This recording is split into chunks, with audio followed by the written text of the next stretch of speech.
Salve, salve, galera! Sejam todos bem-vindos ao canal. Terminou há pouco no Maracanã, Flamengo e Fluminense, 15ª rodada do Brasileirão. Mando do Fluminense, um jogo em que o Flamengo poderia ter avançado mais algumas casinhas para se aproximar, não, né? Ficar menos longe do líder do Campeonato Brasileiro, que é o Botafogo, que tem 39 pontos.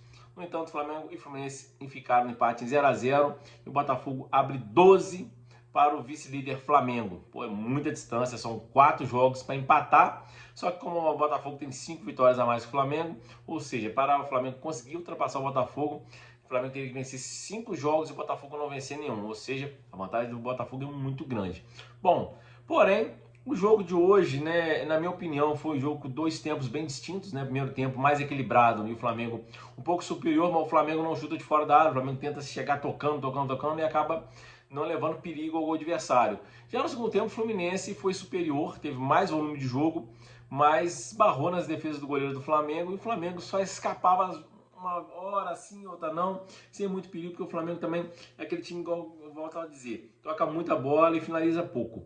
Porém, o jogo foi totalmente manchado, né? Manchado e deixado em segundo plano por conta da arbitragem do juiz de campo e principalmente do VAR. O VAR, principalmente nos lances mais polêmicos, tomou conta do jogo.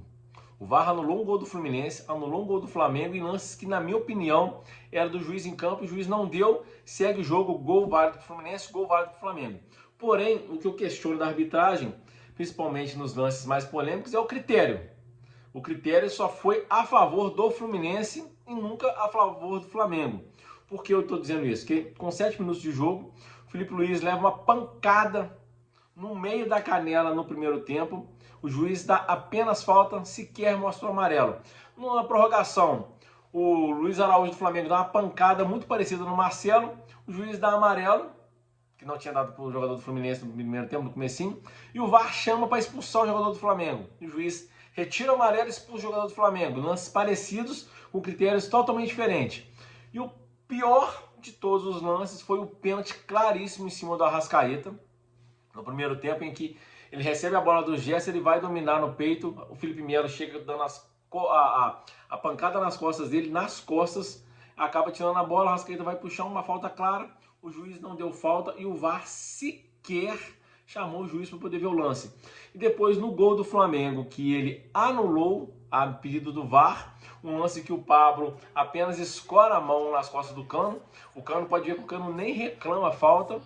O VAR vai e chama para o juiz anular o gol, alegando empurrão do Pablo nas costas do Cano. Um empurrão bem menos fraco do que o lance do Felipe Melo, que foi forte e assintoso. Ou seja, critérios muito diferentes, né? Não sei se é porque o Felipe Diniz, que é o técnico do Fluminense, é o técnico da Seleção Brasileira da CBF, se tem algum tipo de critério diferente com o novo treinador da Seleção Brasileira, que é quem comanda a arbitragem. Achei muito ruim a arbitragem, o Flamengo tem sido prejudicado jogo a jogo em lances bem polêmicos. Tem agora até Paranaense, aquele gol do Vitor Roque empurrando o Pulgar. Depois lá na Arena da Baixada, um gol mal anulado do Gabigol. No campo do Palmeiras, um pênalti claro no Everton Ribeiro, também com um empurrão nas costas e nada. Estranhíssimo esses lances que, quando é para o Flamengo, o VAR deve estar desligado e o juiz em campo não marca nada. E falando do jogo, o primeiro tempo, como eu disse, foi um jogo muito equilibrado. O Flamengo um pouquinho superior que o Fluminense, mas porém aquela superioridade apenas de posse de bola, de jogadas ofensivas, mas pouco produtiva. E no segundo tempo o Fluminense foi muito mais incisivo. O Diniz fez as modificações que melhorou demais no Fluminense. O time do Flamengo deu uma cansada, não conseguia sair, porque o time do Fluminense avançou as linhas e conseguia atrapalhar a saída de bola do Flamengo. Porém o Fluminense esbarrou na boa atuação do Matheus Cunha, que é um goleiro que está se firmando no gol do Flamengo. E o Flamengo, quando tentava estocar, não dava muito certo. As mexidas do Sampaoli não surtiram efeito. A entrada do Vitor Hugo no lugar do Everton Ribeiro e do Luiz Araújo no lugar do Cebolinha, que também Cebolinha não arrumou nada o jogo inteiro. Também não surtiu efeito. E já pro final do jogo, ele me tira o Arrascaeta e coloca um outro jogador, que eu até esqueci o nome dele, da base do Flamengo, nunca tinha jogado, não sei se o nome dele é Adriano, não esqueci o nome do jogador. E não acrescentou em nada, né? Levou amarelo na primeira jogada. E o time ficou sem nenhum tipo de criatividade e acabou fazendo um gol. mal anulado ao meu ver, tanto mal anulado do Fluminense quanto do Flamengo. O Fluminense também eu acho que foi mal anulado, porque a falta foi lá na área do Fluminense, o juiz estava de frente pro lance, não deu a falta no Cebolinha, e depois disso o Arias carregou a bola por mais uns 20 segundos, 30 segundos, e pô, já passou. A falta foi lá no ataque do Flamengo, não tem que anular um gol lá na frente, que a defesa do Flamengo estava totalmente desarrumado, por conta que o Cebolinha carregou e acabou perdendo a bola. Sofreu falta, foi falta sim, mas é um lance que, cara, já foi segundos atrás. Mesma coisa o gol do Flamengo. O Pablo, quando o juiz achou a falta, o VAR achou a falta do Pablo no meio campo no Cano, que eu acho que não foi também, ele vai anular o gol depois que a bola se encaminha, a bola vai pro alto, o Vitor Hugo disputa a bola com o Felipe Melo, a bola sobe o Gabigol e domina, chuta, faz o gol, comemora, aí vem o VAR. Cara, é muito complicado essa questão.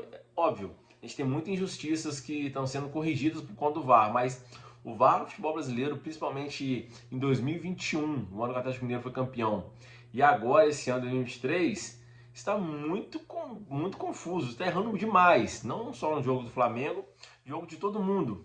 Está errando demais, está péssima a arbitragem do futebol brasileiro, e o Flamengo tem tido repetidos erros sequenciais, erros de pênalti não dado, gol a favor do time adversário, igual aquele gol contra o Atlético Paranaense, que o Santos leva uma joelhada na cabeça, sai o gol do Atlético Paranaense, nem o VAR chamou para ver, não aconteceu nada. Coisas estranhas que têm acontecido, principalmente em jogos do Flamengo. Acontece em outros times também. A gente já viu o Palmeiras ser prejudicado, o Atlético Mineiro prejudicado, o Santos, São Paulo, todo mundo é prejudicado, mas alguns têm sido prejudicados mais ainda. Essa questão do Diniz ser o técnico da seleção brasileira e do Fluminense e a arbitragem que é comandada pela CBF também é muito questionável. Mas no frigir dos ovos, né, se tirando a arbitragem, deixando a arbitragem de lado, você vendo que os dois times tiveram gols anulados e uma expulsão para um lado e o outro com critério diferente, o empate ficou meio assim. Se olhar para o lado do Fluminense e do Flamengo, ficou bom para os dois, mas você vê os erros de arbitragem, o Flamengo deveria ter saído de campo, pelo menos com a vitória, porque o pênalti ser dado para o Arrascaeta, dificilmente o Gabigol erra pênalti. Faria 1-0 ali, mudaria completamente a história do jogo, o Flamengo fazer 1-0 no comecinho do primeiro tempo. Ia ser completamente diferente o jogo. O Fluminense ia se abrir, o Flamengo ia se aproveitar do contra-ataque para ampliar o jogo. Poderia até não acontecer, mas ia ser mais fácil. E depois a expulsão depois teve uma expulsão nos acréscimos, uma expulsão poderia ter acontecido com 7 minutos, mas o Fluminense sem um jogador com 7 minutos de partida, ia ser muito mais fácil para o Flamengo também.